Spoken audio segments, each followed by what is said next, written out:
Okay, sounds great. I thank you. Bye. Different Kaizer की meeting थे class मेरी अब है शुरू हो गई ना ये भी क्लास मेरी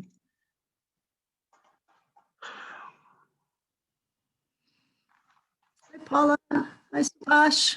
Hello, how are you doing? I am fine. How are you all? I'm doing great.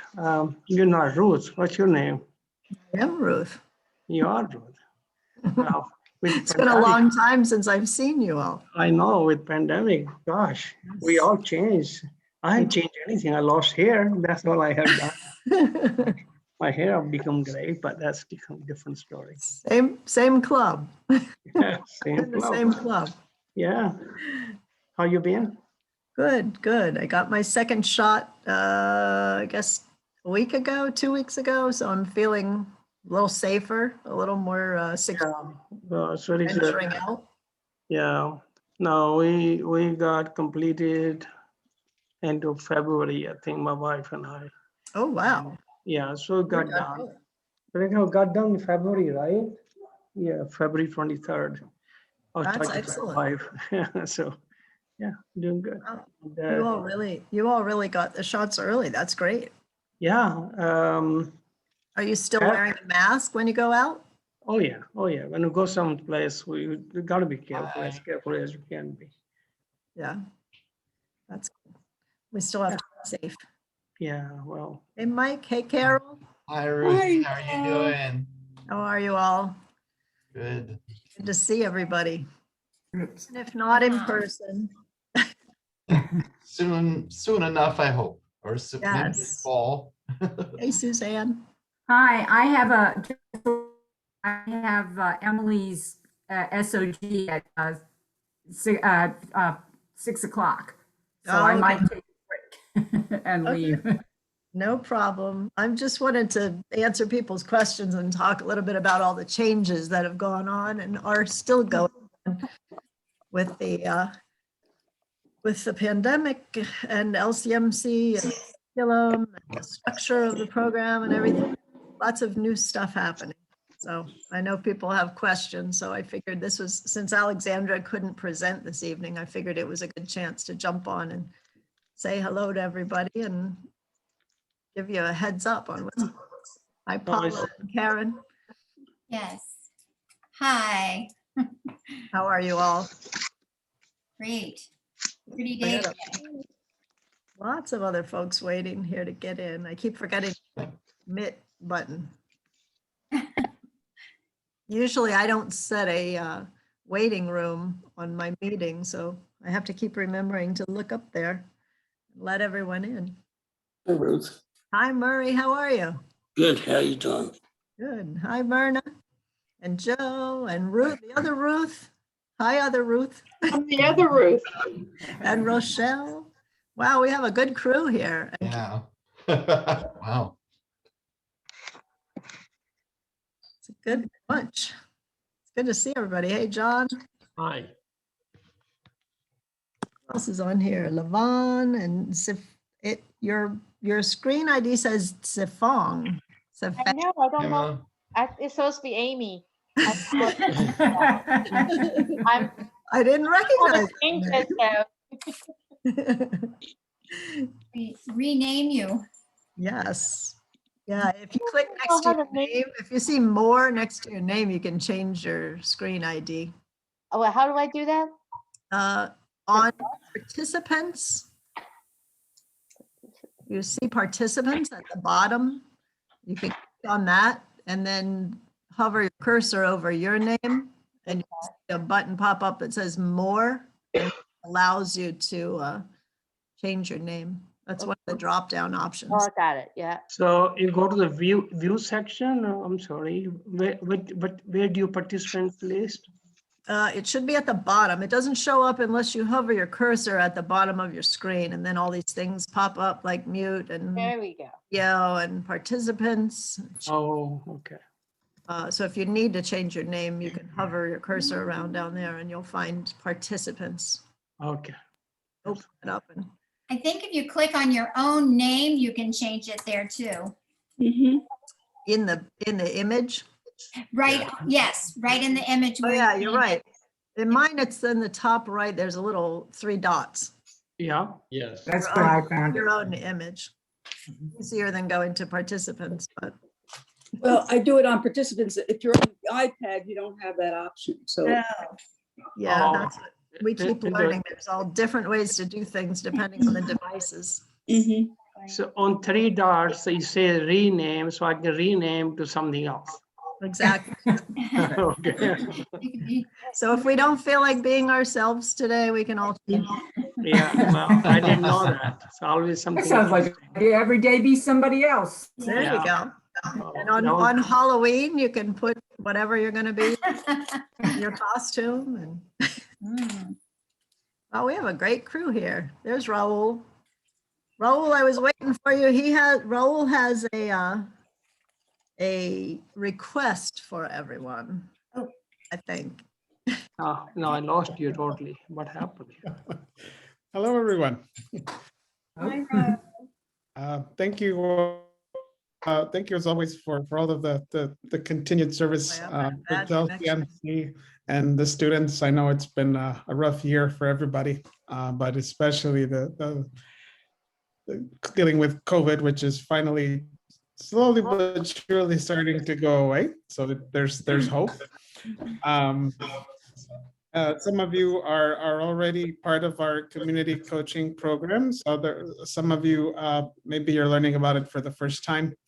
One of the projects that I was tasked to do during COVID was to come up with a curriculum that we could, our tutors could use to work one-on-one with our tutoring students or any students who need assistance with job searching or college applications.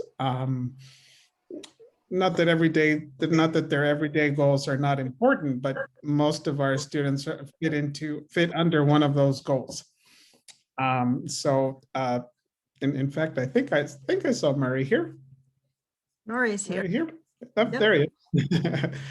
Murray's one of our successful community coaches, and he could tell you a little bit more about what the experience has been like for him. But he did help one of our students to find a job, which was very, very important to her, as it is to all of our students. Yeah. So what we want to keep the progress going, and so what I mentioned to Ruth was that if any of the tutors coming to Tutor Talk Time today have a student who is in that same situation where their primary goal is to search for jobs or to have assistance with the college application process, you could please share their email with me, and I'll connect them with a community coach. Or if you'd like to be a community coach, you can always talk to me as well. Yeah, we can always use the support. Any questions? Can you also help people who want to do volunteer work and have very serious skills in their own country, but don't know that much English? Yeah, I mean, I receive a lot of emails from WorkSource Montgomery and Maryland Work Exchange. Some of them are paid jobs, but then there are also a few emails I'll get from time to time that offer volunteer opportunities. Okay. For skilled workers, regardless of status. Some of these jobs do require, residency at a minimum, but not all of them. Okay, thank you. I'll get in touch with you offline. Thank you. Sure. Any other questions about community coaching? If you have a student who could be one or you'd like to be one?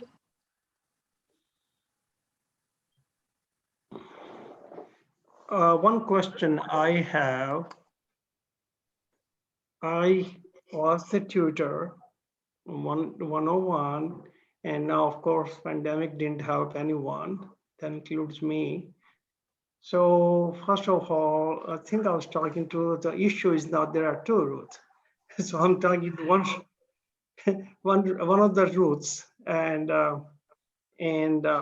about getting me some student so I can tutor that person.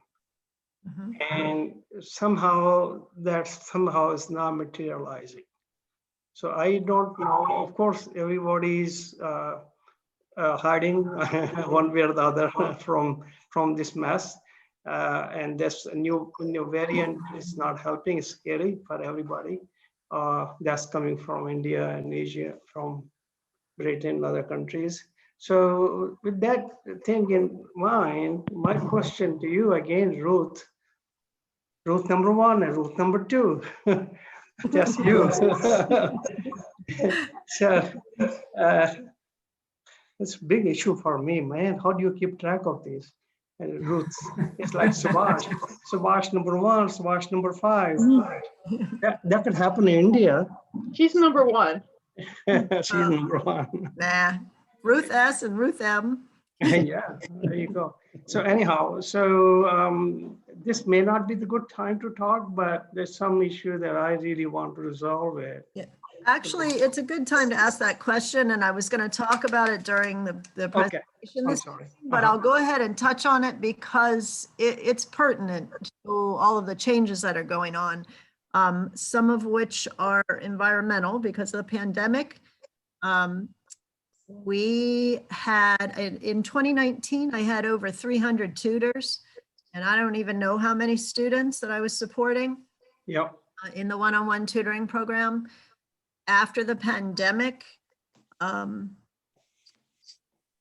first, during the first 8 months of the pandemic, we couldn't get anybody in at all because we didn't have a system. We had to develop the system, intake them and test them and everything online. So that had to be developed. But then once we got that set up and started doing it, you know, as you said, people were still afraid to come out. People were still figuring out how to navigate the online processes out there for every organization. And now, as I'll mention, we've stopped serving intermediate and advanced students with one-on-one instruction. So only beginners get tutors now. And unfortunately, beginners tend to be some of the ones who have the hardest time navigating the online intake and testing process. Oh, yeah.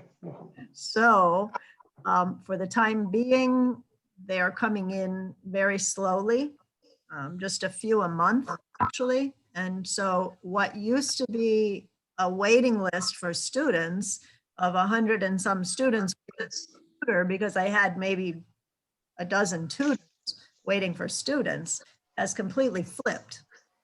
And I've got more tutors now than I have students who are getting through the process.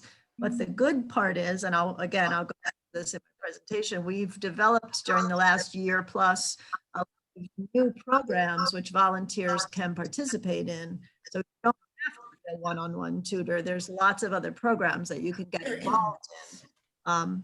And I'll go into some of those as well. So until we can figure out, until we open back up, which will not be for at least several more months, they're saying, our office. Right. And it's not going to go back to what it was. There's a lot changing. Hopefully, once we can do some in-person intakes and testing, we will be able to get some more beginners in. But So, for Ruth, the meantime, it's sorry. go. Ruth, if you have, like, I have an intermediate student who I tutor one-on-one, is that going to need to stop? Mhm. Did you say Yes. Okay. The current, yes. I'm sorry, my internet connection for some reason was fine all day. And then when this started, it started getting touch and go. So sorry about that. Yeah. Current intermediate and advanced level one-on-one students, which would be ventures level 2 and above, have until the end of this year, December, to finish your book. And then we'll transition those students out into either a SOG, which is a small online group, or a 60-hour group class. A 60-hour group class. Yeah, our full-size classes that have been going on forever. Okay. So I'll go into those a little later, but yes, if you are a current one-on-one student, you have a student in Ventures 2 or higher, you have until December to finish that current book. And then that student will be transitioned to an intermediate or advanced level venue. I see. Yeah, and then you also will have the option to any of the new programs or take on a new beginner one-on-one student if we have some. Right. Hopefully, hopefully before too Okay. long. we'll have I more. understand. Thank you. Mike Brewer's got a question. Yeah, Ruth, I'm in Ventures 1 and I'm with Bonnie now. You had told me a few months ago that I had to finish Ventures 1 by the end of the year. Is that so? Do I need to finish it by the end of the year, or can it probably will not finish it by the end of the year the way we're going, the rate we're going. Yes. Yeah, I I should need have it. clarified, Mike. Beginners are Ventures Basic and Ventures Level 1. Right? You're in Level 1 now with your student, you also need to finish by the end of the year. Okay. Ventures 2 students and up don't get one-on-one instruction. So by December, anybody who is in level 1 will, if they haven't finished it, switch to a new tutor, unless they just started this year, or they'll go to SOGs if they finish the Ventures 1. You broke up a little there, Ruth. I'm sorry, I didn't quite get, if you don't finish Ventures 1, what happens? Each pair has 1 year, no matter what level, to finish that book. Mhm. Okay, so if you're in 1 and you started it before this year, you have until December to finish it, and then Bonnie would go to a SOG or a group class if she. Mhm. Okay. Yeah. So that's part of the new structure, and I'll cover that in just a minute. And Ruth, you'll tell me what my options are. Okay. Ruth M had her hand up too. So I'm a little confused from listening, not just from today, but other days when it's been talked about. When I finish level 1 with my student, which will probably be in August or so, and if there are new students, are beginners and advanced beginners going to continue at one-on-one, or are you developing curriculum for group SOGs also for the beginners? I think I'm answering the right question. Basics and ones are one-on-one. They get one-on-one. Continue and for the foreseeable future, next year? No. If they're in Ventures Basic, they'll move up to level 1 Ventures. And they'll still have one-on-one tutoring. But when they finish Ventures 1, Right. then they move into a SOG or a group class. So I guess what I'm trying to ask is when I get a new student, because my student will finish level 1 this year, if I want a beginner again. You would have to take a beginner if you want to be a right. So the one-on-one will continue for beginners. They're not going to automatically put into SOGs. No. Okay. If they're beginners, they need that one-on-one attention to get comfortable, build confidence, to learn the very basic foundation. They will get one-on-one instruction if they're at that beginner level. But we won't have the same student for basic and level 1 because we only have, after a year, they get a new tutor. Is that what I understand from other days? Yeah, that each pair gets a year to finish their current book. And then we lose our student and then that student gets a new tutor. It's kind of like school, regular school. Okay. A teacher every year, and it benefits the student because get a little too comfortable. What we've learned is they can get a little too comfortable with their tutor. And we have some students who have been around for 6, 8, 10 years, still can't speak English. And it's not the tutor's fault. It's just that they've become friends and the tutoring sessions become kind of less of a tutoring session than a tea. And they're chatting and they're catching up and they're enjoying each other's company, which is fantastic because you know, they're building a support system in their new country, but our job is to teach them English and put them through so that they are independent and can get a job or enroll in college or whatever. So it's going to be structured more formally. And every tutoring pair will have 1 year to finish that one book, and they move to the next tutor, or if they're in one, they move up into a small group or a class. Thank you. Did I say it better that time? And I asked it better, I think, too. All right, that's the Ruth squared factor. We got it right. All right, well, let me go ahead. Peggy Clarity has her hand up. Okay. This follows you, on Noel. exactly what we've been talking about.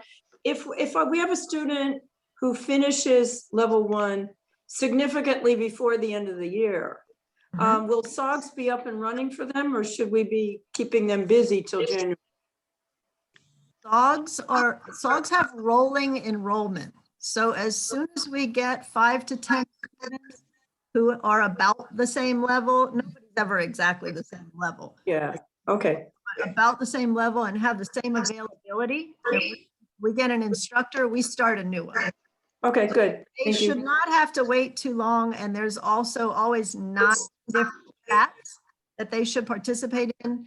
Get up to 14 hours per week of conversation practice, vocabulary, and pronunciation. So we urge everybody to get their students in chat. I see some chats facilitators in here, and they can tell you it's a solid experience to practice in chats. They really are learning. Right. Those students who attend frequently, their progress is much faster. Right. There's Thank you. things they can be doing, but yeah, that's Okay. how it works. So, Raul, are you staying on for the whole thing? Can you? I can. Can you tell me when somebody has a question? Because I'm kind of looking at my notes and I make slides. So you can yell at me when somebody's got their hand up and I'm ignoring them. Whoop, here's a couple more. I see a hand from Suzanne Waters. You're muted.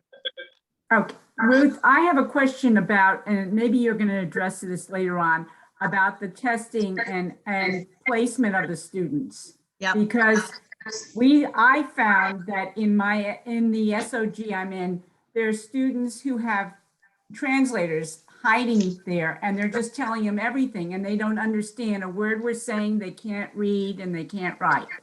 Yep, that happens. And yeah, I'm going to go into that. Suzanne is referring to the SOGs, small online groups, SOG, SOGs. And because we don't want students to have to wait a long time when they finish with tutoring or when they first enroll and do the intake, we start them. Some students are at different levels, but we try to put them in as close as possible. But because of this online instruction that we've got going on, they're going to speak. They're going to have a friend sitting there or a family member. They're going to have a translator next to them, and we tell them not to because it really doesn't help them. It hinders their learning the language. But it happens. And I can tell you that even in MCPS, my partner sitting over here, he's a high school physics teacher at Damascus, and his students are Googling on the tab, like Googling the answer, and they're saying, oh, I know that. So it's going to happen. It's the nature of online instruction, and it's just what we're dealing with. But we do test them. I'm watching for people who are asking to come in. Are you doing that too, Ro? If you make me co-host, I can hear the bell chime. There you go. Would it be possible for everyone to go on mute if they're not asking a question? Because that might help with the feedback. True. Sure. If you want to mute, that would help. And then, oh, there's Steve Maloney. Hello, Ruth. How are you? You in a year and a half. How are Good you? to see. Yeah, it's good to see you. I used to see Steve almost every day in the office. He tutors so many people. Okay, so let me go ahead and start. And then you can stop me. Just raise your hand if you have a question, and Raul will we'll get you and we'll answer your question, but let me get started because I'm going to talk, all these things that you're asking me are pretty much covered in here, but feel free to stop me if you need to. So the changes that are happening, first of all, do I have any Barton basic literacy tutors on here? No? People, Subhash, you were working with Barton? You're waving your hand. Okay, so just real quickly, the Barton tutors who were tutoring in basic literacy, some of you are I'm trying. working on the venture only. I'm sorry, I didn't do the part. Okay. So Okay. I'll go back So to you. Barton is our curriculum, our current curriculum for people who are native English speakers or fluent English speakers who for whatever reason have low literacy. May have never gone to school, they don't know how to read and write, or they have very low literacy. And that's writing and reading instruction. We don't have as many of those students, but we do have some. And some of those tutoring pairs have tried to continue throughout the pandemic, which, as you can imagine, is tough because someone has low literacy, their digital literacy, computer skills are usually fairly low as well. But those folks, power to them, have tried to keep going and they've made progress. And so that's great. Some of them decided to stop because their students just could not figure out how to do it without the literacy skills doing online instruction. But our director of community impact, Denise Hill, who many of you have met, has been developing a new curriculum for adult basic education, which is similar, but it serves folks who need lower level reading and writing instruction. And the distinction, it hasn't started yet. I think she's wrapping up some loose ends with the curriculum and figuring out who wants to tutor and help in that program. But once it's up and rolling, the main distinction will be that the folks who stay in Barton curriculum will be those students who have learning differences. So maybe they have dyslexia, but whatever, they have some learning difference where they need Barton, that Barton curriculum. So that will be something that starts in the coming months, and Denise Hill will be the contact for that new program. Some of our current Barton tutors will transition over, and some of our current Barton students will transition over. And I can't unfortunately answer any more questions about that because it's a brand new program that she's developing during the pandemic. But we'll have more information as the months pass or weeks pass. And then ESL is what I'm going to focus on tonight. Beginners, like I said, only beginner level students will get one-on-one instruction. And that's already started. That was effective as of January. So Ventures Basic students and Ventures Level 1 students, they get one-on-one instruction. Once they get past Ventures Level 1, they move into a small online group or sometimes a full-size group class, which lasts 60 hours if they want that, whatever's available to serve them. Each one-on-one pair has 1 year, 1 calendar year to complete a level.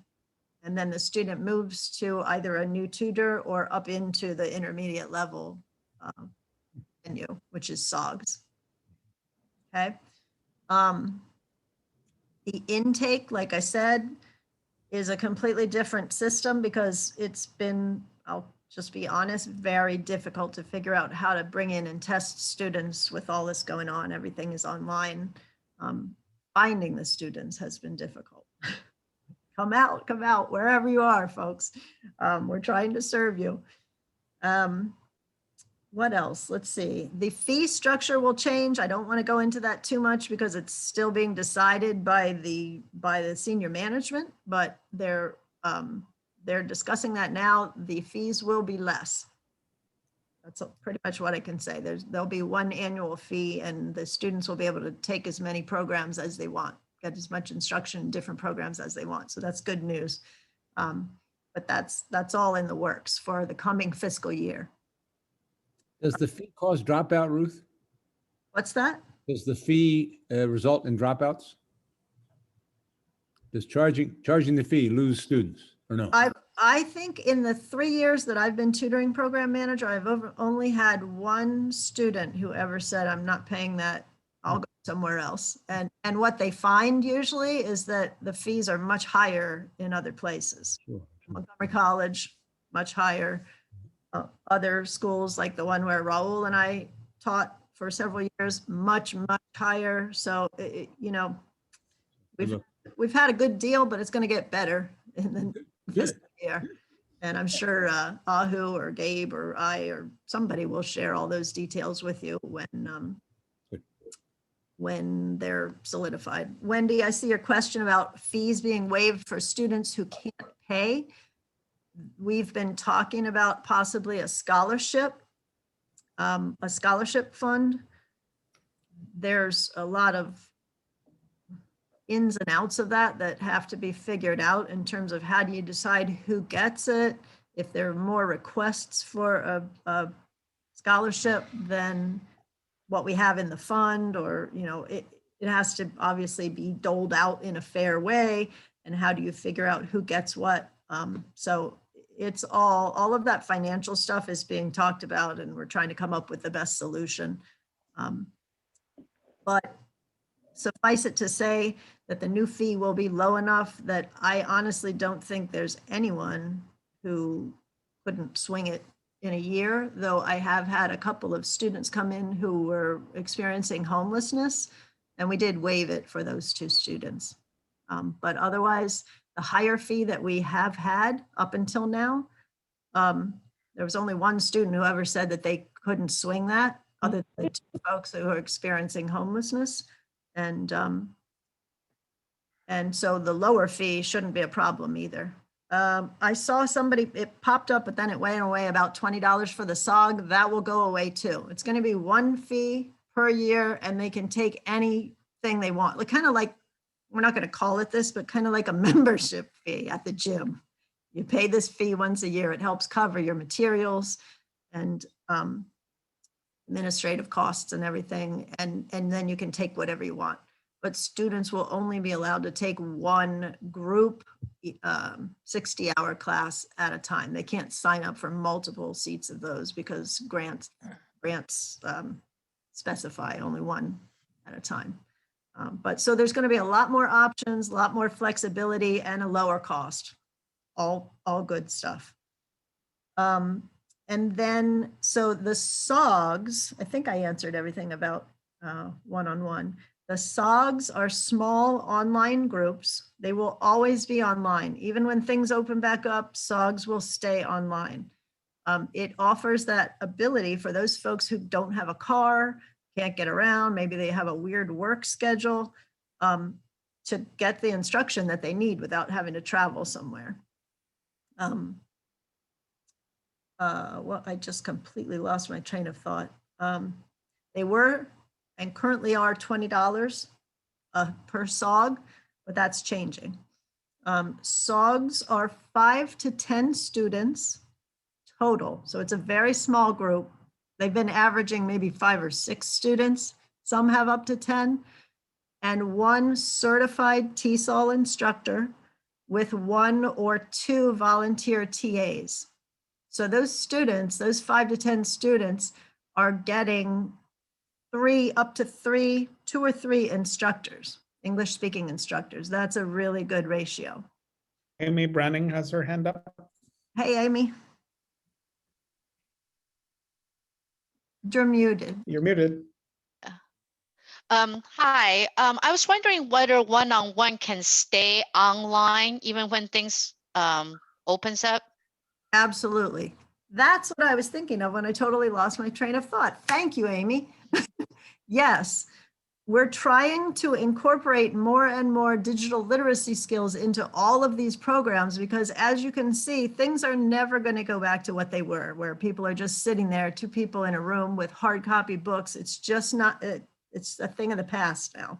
So our curricula are all going online, and I'll get into that. Everything that they're doing out there, making a doctor's appointment, signing up for a class at Montgomery College, everything is going online. It's just how it is. Now, if you want to sit with your student and meet one-on-one, that's great, but we will not be going back to hard copy books ever. We're going to use online curriculum. For now, for tutoring, that's Ventures, but very soon this year, it'll be the new E2e curriculum that we're developing, and that's already being used in the SOGs. And that is because we want to make sure that our students are also not just learning English, but they're learning those computer skills so that they're not locked out of all these opportunities that have now gone online during the pandemic and are going to stay that way. Myrna Goldman has her hand up. That they're able to, where we need to make sure that they're able to participate in all these things. That is the way the world is right now. Myrna. If you're meeting in person, do you have to do you both have to bring a laptop or a cell phone or a tablet or something in order to do the lesson? You'll need a device. You'll need a device. And Gabe was telling me last week when I stopped in the office to get some Barton books for people that the tutoring rooms, I don't know when they'll be available, but they will each have a computer in them. The libraries, as you know, have computers in them that are available to the public.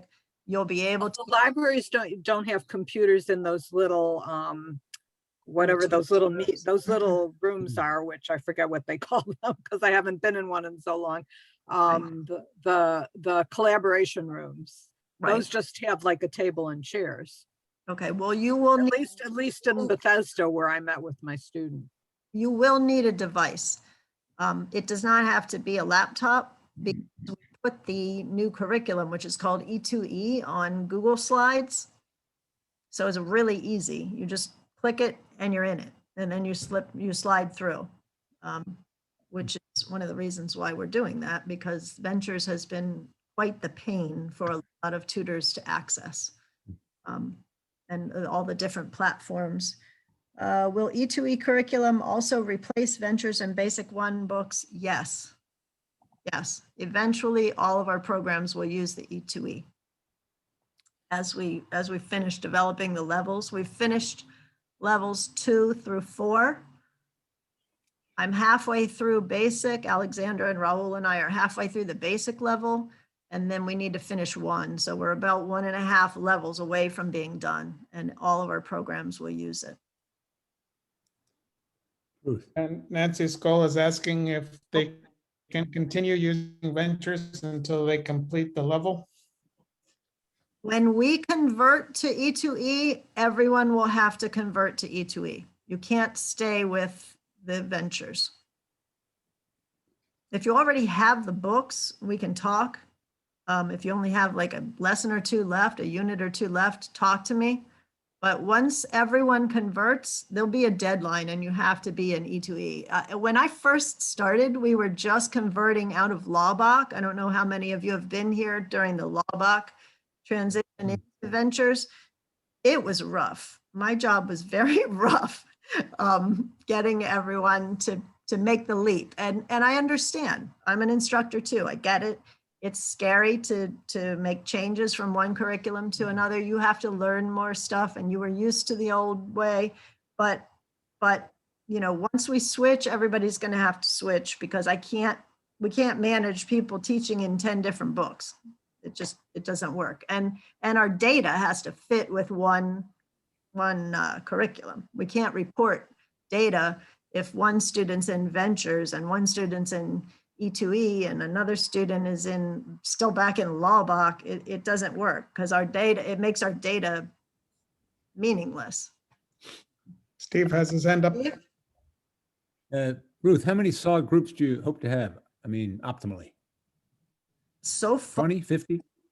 So far, I think since we started the first round back in November, we've had, I want to say 8 or 10. There's 4, I'm rough on the numbers here, but there's 4 running right now that just started last week.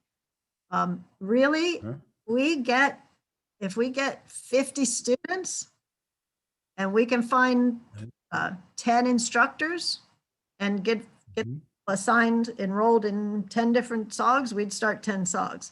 We just have to have students minimum 5, because usually 1 or 2 at least will drop out of any class, not just the SOGs, but you get some attrition.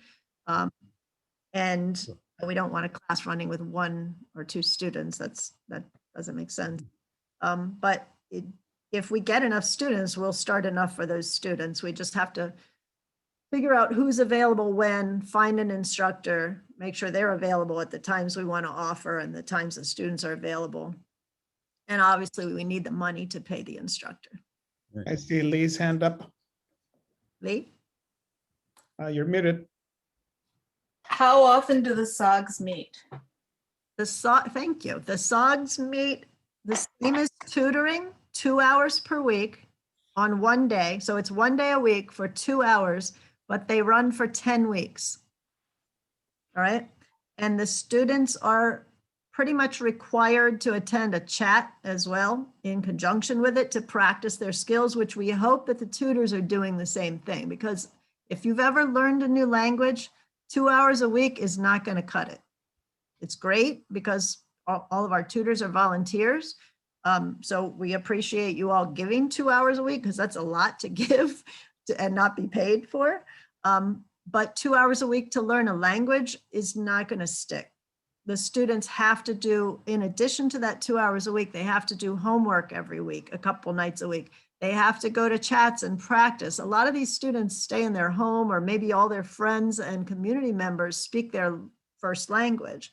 So they're not getting the opportunity to practice what they're learning with you in tutoring. So we're urging everyone to get your students into chats because it takes at least 2 hours just isn't going to cut it. You've got to practice at least 3-4 times a week for it to start sticking, and then you can progress.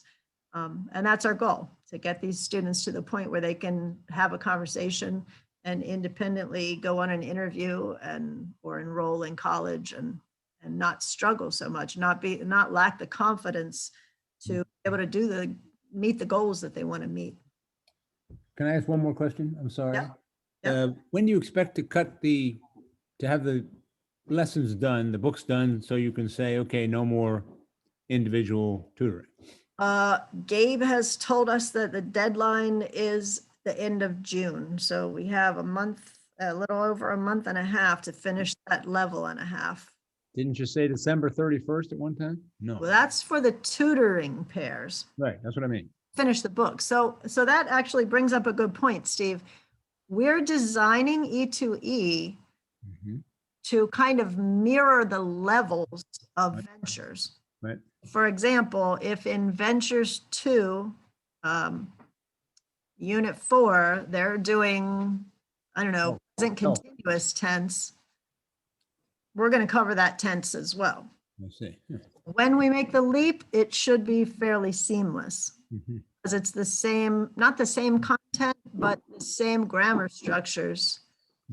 We reworked everything to be a better tailored fit to what our students need. Wendy said, ooh, I missed it. It went away before I could read it. Is E2e being? Is it being tested with students prior to its use, prior to its implementation? We did. We had students who gave it a test drive. We also are already using it in the 10-week SOGs. And as far as we can tell, the students and the instructors are saying that it's working.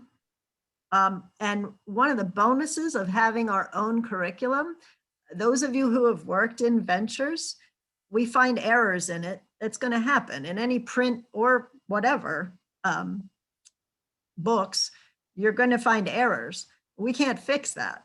There's nothing we can do. I mean, I send emails to the rep at Cambridge, but there's really nothing they can do or I can, because it's already printed, it's out there. But when we have our own curriculum, if we get feedback from the tutors and the students that, hey, this one unit is too difficult for a level 1 student, we can change it. If we decide that that feedback fits for everybody, we can change it. We can tailor it. As times change and we want to work more digital literacy into it or numerical literacy or whatever we see out there as we're doing the intakes where, hey, there's a lot of students coming in who don't understand X, fill in the blank, and they need more help with that. we can add that to it. We can tailor it to fit what our students need as we get that feedback from them and from the instructors and the tutors.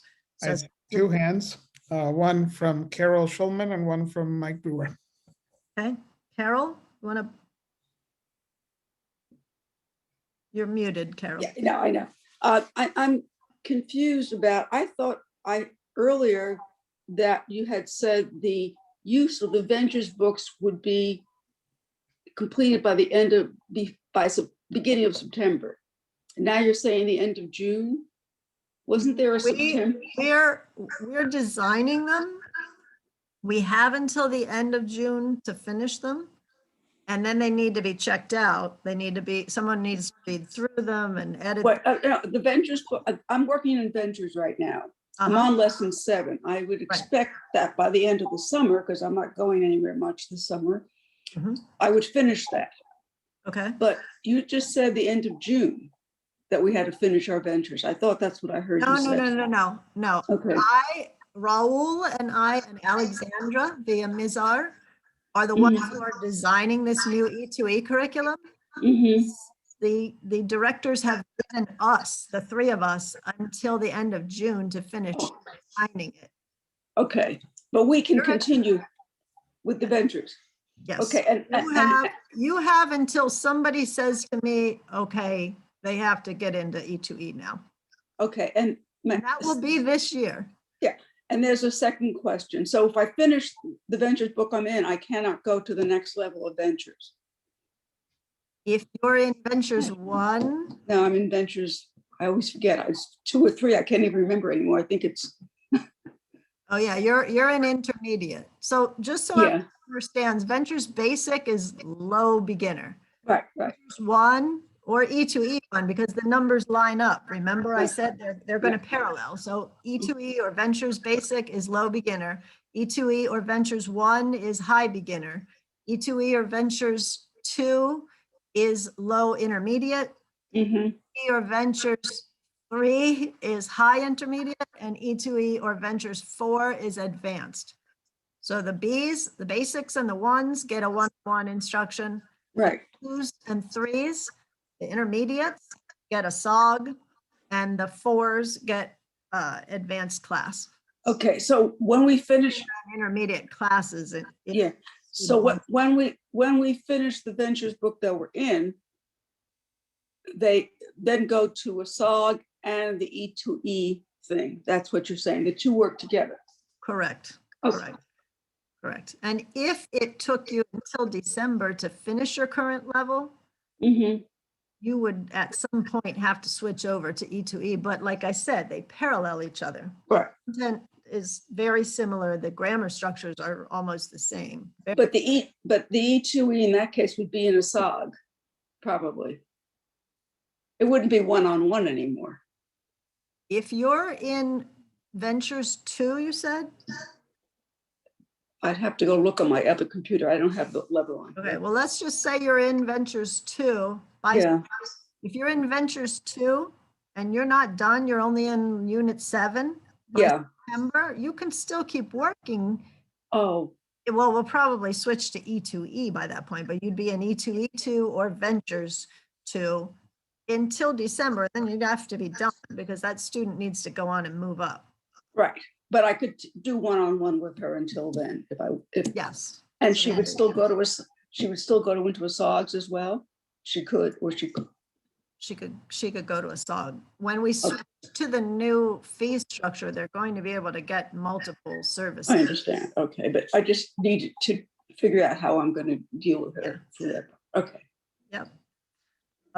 Somebody else. Mike Brewer. Mike. Yeah, so the SOG is going to start at the intermediate level is at the intermediate level for now. Eventually you'll get down to the basic and the Ventures 1 level, but right now, if we were to be in a SOG, if my student was to be in a SOG, she would start at the intermediate level, or I would be assisting at the intermediate level. Is that correct? Yeah, if you decide to be a TA and a SOG, you're not necessarily guaranteed the SOG that your student is in, but you become a TA and a SOG.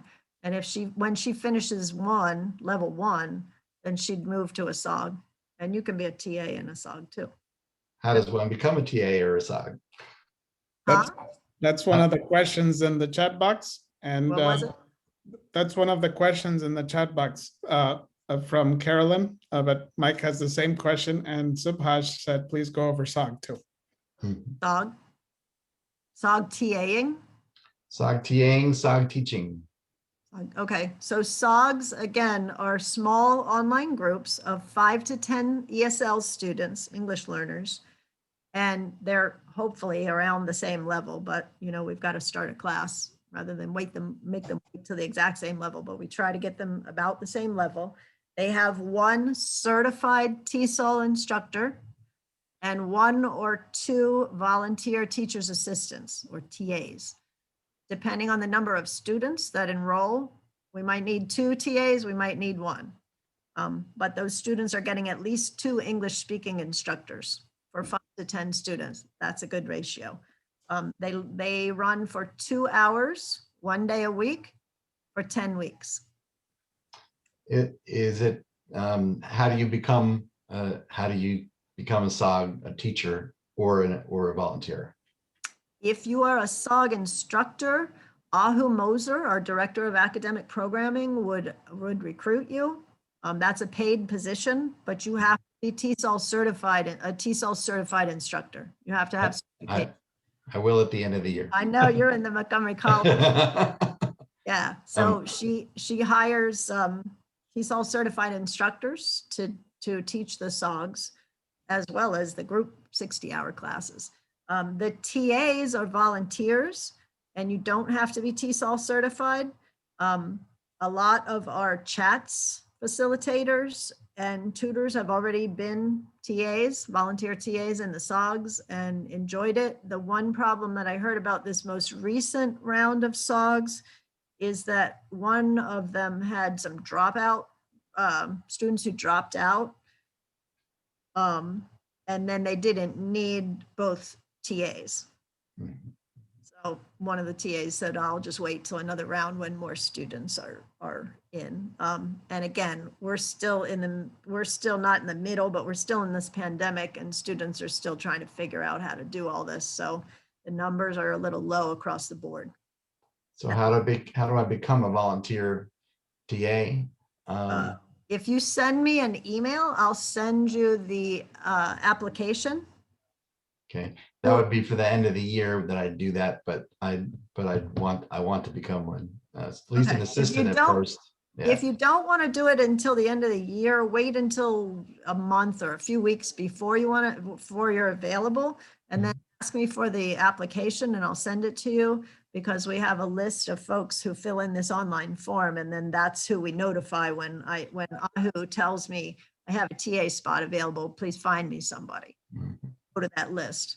But I don't want to bother you if you're not available for several months. So just let me know a few weeks or a month before, and you'll put in your availability and your interest and all that stuff. And then you'll be included in those blasts that I send out saying, hey, we need help in this program. Okay. Carolyn Levine has her hand up. Yeah, Okay. so I have a question. If you want to be a volunteer assistant with a SOG, besides the 2 hours a week for the SOG itself, is there any help that the volunteers provide in between classes? Or is it pretty much just those 2 hours for the SOG? It would really be up to the instructor, to the TESOL instructor, the SOG, what they need you to do. So when I was teaching the group classes in the evenings for the Literacy Council, what I would have my TAs do was different than what the other instructor had her TAs do or his TAs do. It just depends on what they say. Hey, I want you to do this. Some instructors will have their TAs go into a breakout room with a student who's struggling or who's more advanced than the rest of the class and work with that person one-on-one for 15 or 20 minutes and then pull them back in. And I don't know what the different things are, but there's different levels of participation that a TA will do depending on what that instructor needs help with. So you're literally an assistant to that instructor. Whatever they ask you to do to help them out, to help out the students, that's going to be your job. And it's going to differ depending on who the instructor is. Nancy Skull is asking about LC Chats in terms of whether it's a paid position or how it's organized in terms of the number of instructors or TAs. Okay, chats, there are 9 of them right now. I hope to start one on a weekend soon, but I've got to have the right number of students and volunteers. All of the facilitators for the chats conversation groups are volunteers. None of those are paid positions. And I train them. Raul and I developed a, what are we calling it? Like a format document that explains, you know, how they're structured, why we do certain things a certain way. And then we have a quarterly meeting with all of the facilitators where we share tips and strategies and best practices, and we record that. So the people, I see about materials, Nancy. The volunteers are trained and they're provided with what I'm calling theme sheets that I developed. Each week there's an assigned discussion theme, and each week all 9 chats follow that same theme so that those students who attend 2 or 3 different chats every week get that repetition. So it really sticks in their head. It's built in, it's intentional that every chat covers the same theme every week, but there's difference in what they discuss. So the vocabulary may be similar, but because there's different people on each chat, the conversation is going to be different. And I like to think of it as if you go to 3 dinner parties in a month and everybody's talking about the same thing, like politics, by the end of that month, you're going to have a pretty good idea of what's going on out there in politics, because those discussions, even though they're different people, different opinions, different speech patterns, different accents, whatever, different political views, you're still going to get a good idea of what's going on, and you're going to know that vocabulary, and that's kind of the design. It's built into the design. So it's the same theme all week, and then it changes every week. But there are 9 different chats and lots of different students. This, since Raul and I converted the chats to an online format in February last year, when the pandemic struck, we converted everything. We've had 3,200 sign-ons of students. Oh my God. Since February of last year. So that's people from all over the world, all different languages, all different accents, all different ages, all different races, everything. And it's a beautiful thing to see. It's really a fun thing to watch. And even some of our facilitators, our volunteer facilitators, are facilitating from other countries. I've got facilitators in California. We had a guy from Tunisia. People have traveled over the last year and they stayed in the chats and led them from other countries. Some people live in other countries. There's a lady on there from England. She's been with us for a full year. So it's a really cool thing. And I really urge all of you to get your students to come, because if they're only speaking English with you, they're only ever probably going to be able to speak English with you. And I learned that lesson myself the hard way. I had a tutor for 7 years. I could understand her perfectly. She was from Argentina. I could understand her perfectly. And we had these long, great conversations every week together. And when I went out to a restaurant and tried to speak Spanish, I could not understand the people very well. It was embarrassing. It's like, I've had 7 years of tutoring. Why can't I understand this person? Because my ear was attuned to my tutor, an Argentinian Spanish. So don't let your student get too comfortable with you. It's not to their benefit. It really isn't. I would mention to Steve that while the chats started in libraries before COVID, it's definitely the plan for us moving forward. If we do go back to in-library, in-person chats, that we'll offer both of them, because having the chats online has helped us to serve that many more students, not just here, but around the globe. And that goes as far as students and volunteers. We've had chats facilitators from the UK, from Morocco, from where's the other, France. I mean, Yeah. chats have Yeah, become a very global phenomenon. There will be in-person chats again. And the thing is, we want to expand the options for the students and the volunteers, like Raul said. So there will be in-person chats again. But there will also be online, so they have that option. And you can, Nancy also if you made want to be a tutor, you can meet with your student individually in person once things open back up again, but you're going to have to use online materials with the students. So you will inadvertently be, or well, really intentionally, be teaching them some computer or pad or phone skills at the same time that you're practicing English, which is fantastic. They're getting double the instruction for the same time and cost. Who had their hand up, Raul? No, I was just saying that Nancy had a comment about students coming into the chats and not being corrected. That's I mean, every program in LCMC has its specific purpose. And if we pay too much attention on correcting the students for every mistake that they make on LC chats, then that takes it away from the LC chats objective, which is to get them comfortable speaking. And it really is a case-by-case basis. Are students going to pronounce word correctly every time? I don't expect them to, and I don't think we expect them to. A lot of them I don't pronounce things correctly every time. So, you know, I make mistakes. We don't have something in our chats curriculum that says you must correct students this way or this many times. It really just depends on what kind of mistakes students are making. Are students going to have accents? Sure, they're going to have accents. If I can understand what they're saying, then I'm going to encourage them to keep speaking, because so many students who go into the chats for the first time, they get really intimidated by the chat students who are regulars. Yes. And we know who our regular chat students are because they go to every single chat.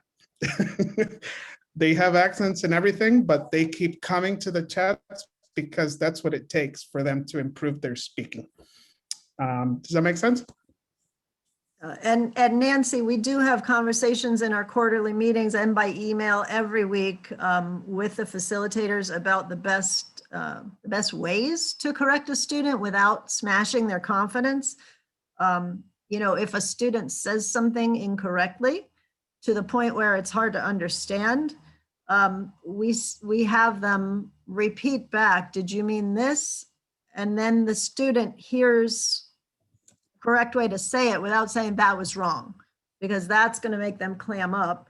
And in a conversation, if Raul and I are having a conversation and I say something incorrectly, he's going to say exactly that. Did you mean this?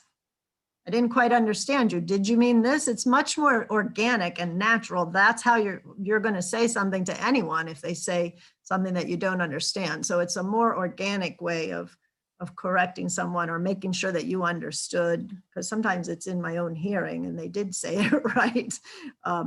So yeah, we do not enforce them to correct every single mistake because it can disrupt the flow of the conversation. And it can really crack up a student's confidence. Somebody posted something about E2e training. Are we giving E2e trainings? Yes, we've been offering E2e trainings every month, 2 of them for, gosh, 5 or 6 months already. Alexandra Villamizar, our tutor trainer, she's the one who runs the tutor talk time every month. We're just covering for her tonight. She gives trainings. If you need one, which if you're a tutor or intend to be a SOG or a group classroom TA, you need to get into one of them because you can't be a TA, a tutor, or a classroom TA without knowing E2E. You have to know that. They'll continue through the end of the year, right, Ruth? Yeah. The trainings, yeah. I just don't want to take it now. I want to take it. Yeah, at you the want end it of the fresh year. in your mind. If you Right. can't volunteer until December, you can wait a little bit. But honestly, right now, I think the only dates I have from Alexandra are May and June. but I imagine she's coming up with other ones. Here's something you all should know. The first 2 weeks of July, the management is having a summer break. So the office is, well, the office is closed anyway. No one's working in the office still, and we won't be for some time. But there will be a summer break, just like MCPS has a winter break and a summer break. We're going to have a summer break, and it's going to be, excuse me, the first 2 weeks in July. So Good for you, Ruth. if you want to, it's been a very interesting year and a half. Let's put it that way. A lot of my neighbors have been saying, I don't have anything to do. I'm so bored. My job has gone from this to this over the pandemic. And Raul and I are like, our jobs have gone from this to this over the pandemic. The opposite. It's exponentially increased. So yeah, just so you know, the first 2 weeks of July, we're not going to be available. What else? Doug Dunlop was asking, where do we need the most volunteer help? You know, Doug, it's changed over the last several months, and sometimes it changes weekly. Right now, this month, I actually had five beginner students get through the intake process and needed tutors. 5. That was the most I've had since we've started this whole thing.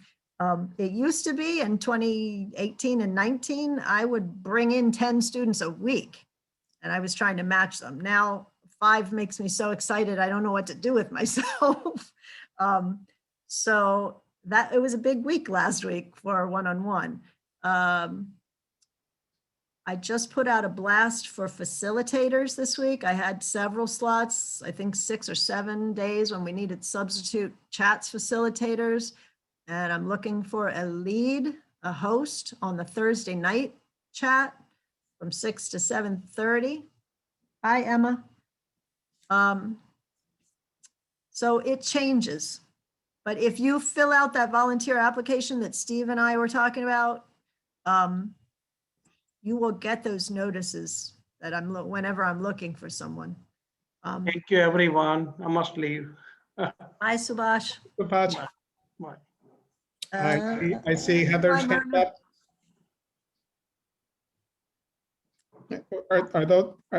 Are those those are hands waving goodbye. I wasn't sure either whether they were questions or waves. I think those are waves. Anybody else have questions? Let me, it's 6:04. If anybody wants to hear this, I'll just really quickly tell you that E2e, besides it parallels the ventures levels and some of the content, in every single unit, we tried to work in not only all of the language skills, listening, speaking, reading and writing, but grammar and digital literacy skills. So for example, one of the lessons is about, that I just wrote last week actually, is about GPS and directions. So the grammar function is some prepositions, left, not left, right, on this street, in this city, around the corner, that kind of stuff. They're doing prepositions as the grammar function, but I worked in, okay, students, get out your phone or your laptop or your iPad, get on your GPS, and let's find directions from one place to another. And then you're going to pair up with another student if you're in a group scenario, or if it's one-on-one, then you pair up with your tutor and you're going to give them directions and you're going to use some prepositions. So we're in each unit, this is why it's taking us so long to develop this thing, is we're trying to work in not only all the language skills, but some computer skills. And we made a conscious effort to make sure that that each lesson has a good reflection of the diversity of our student base. So some of these books that you see out there, I won't name them, but the one that we used to use 2 curricula ago are very whitewashed. There's not a lot of diversity in those images or in the names. And we want, I mean, all of our students are from all over the world, all races, languages, ages, you name it. That's what makes for a deep and meaningful education. And we want to make sure that that's reflected in the curriculum. So we're trying to consciously work all of that stuff into our curriculum and make sure that it reflects our student diversity and the need for computer and tech skills and all the language skills, of course, too. So bear with us. We're cranking it out and hope to be done by the end of June. And then there'll be some obvious editing phase and testing phase. I think Steve has a question, or he's waving goodbye. Thank you, Ruth. Thank you very much. He's Yeah, waving goodbye. I'm sure I'll think of more questions, but I'll send them to you. Email me. Thanks, Thanks Steve. very much. You guys are great. Thank you, Raul. Thanks, Steve. Anybody else? No? Nancy says, I'm trying to figure out what I should do and when. TA, help, or chat lead. Should I talk with you, Raul, somebody else? Let's say that again. What's the question about?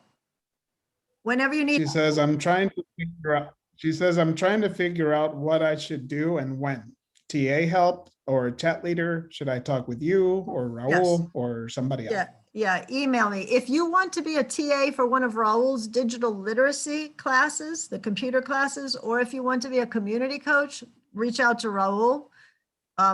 Anything else, reach out to me and I'll direct you in the right direction. But computer skills classes, community coaching, go to I Raul. don't know what a community coach is. That's new to me. What is that? Yeah, he covered that at the beginning. Raul, can you? Oh, I missed it. I came in I was waiting to get in, but anyway. Oh. So anyway, Raul, what is your email? I will write it in the chat box for you. Okay, thanks. I'll just check with you on that. Sure. If anybody's ever in question, all of our email addresses follow the same format. So it's our first name and then at lcmcmd.org. So if you're trying to reach somebody and you only know their first name, you know their email address. So I'm Ruth at lcmcmd.org and Raul is Raul at lcmcmd.org. Alexandra is Alexandra at lcmcmd.org.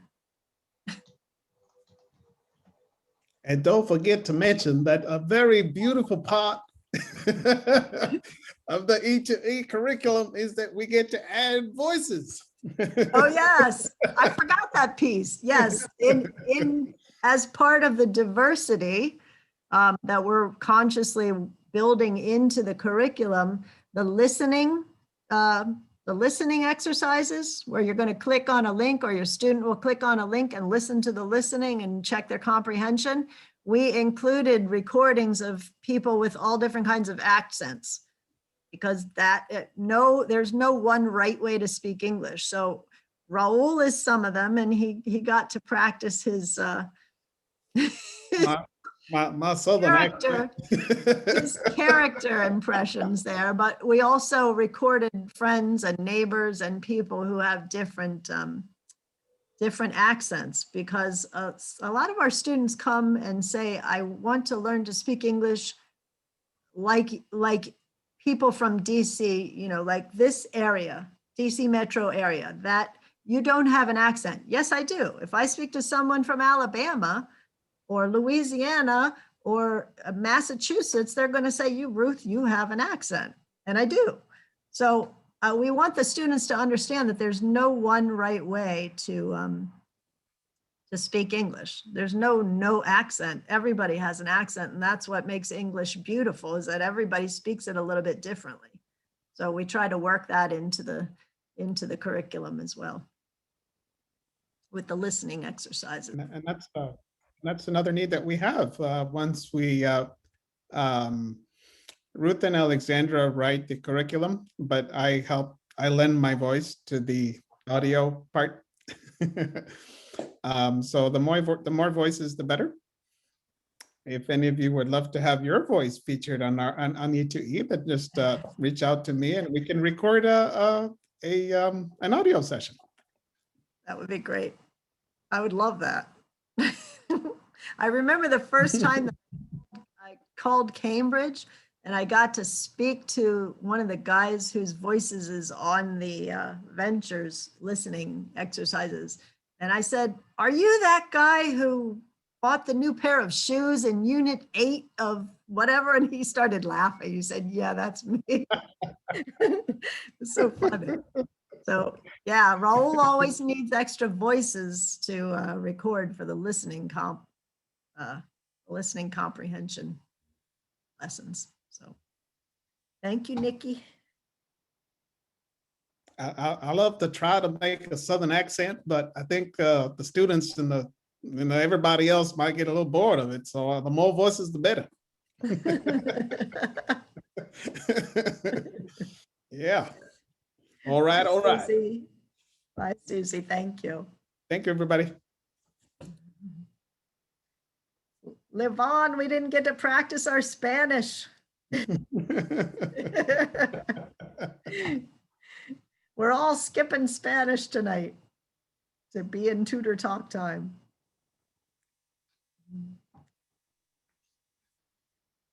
Who is BM? No idea. BM. Trying to think of who that is. There's somebody who called in. Bonnie Moore. Hey, hi, Bonnie. And somebody called in 301-801-3524. Yeah, well, that was great. We had like 34 tutors or volunteers at one point. That was the highest number I saw. Yay.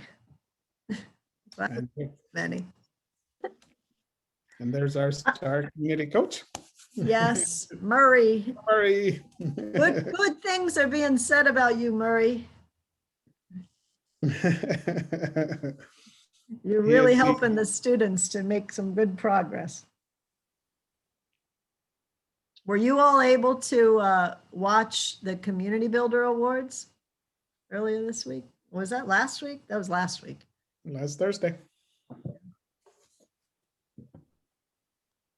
That was good. It was good to see. Last Thursday. Yep. Yeah. All right, you guys, I think we are done. I think we pretty much covered everything. So have a great evening. And I'm going to stop this recording. Thank you very much. Thank you, Murray. Thank you, Murray. Okay. Bye, Bonnie. Can't see your face, but bye. I'm stopping the recording. You want to stop cloud recording? Yes, I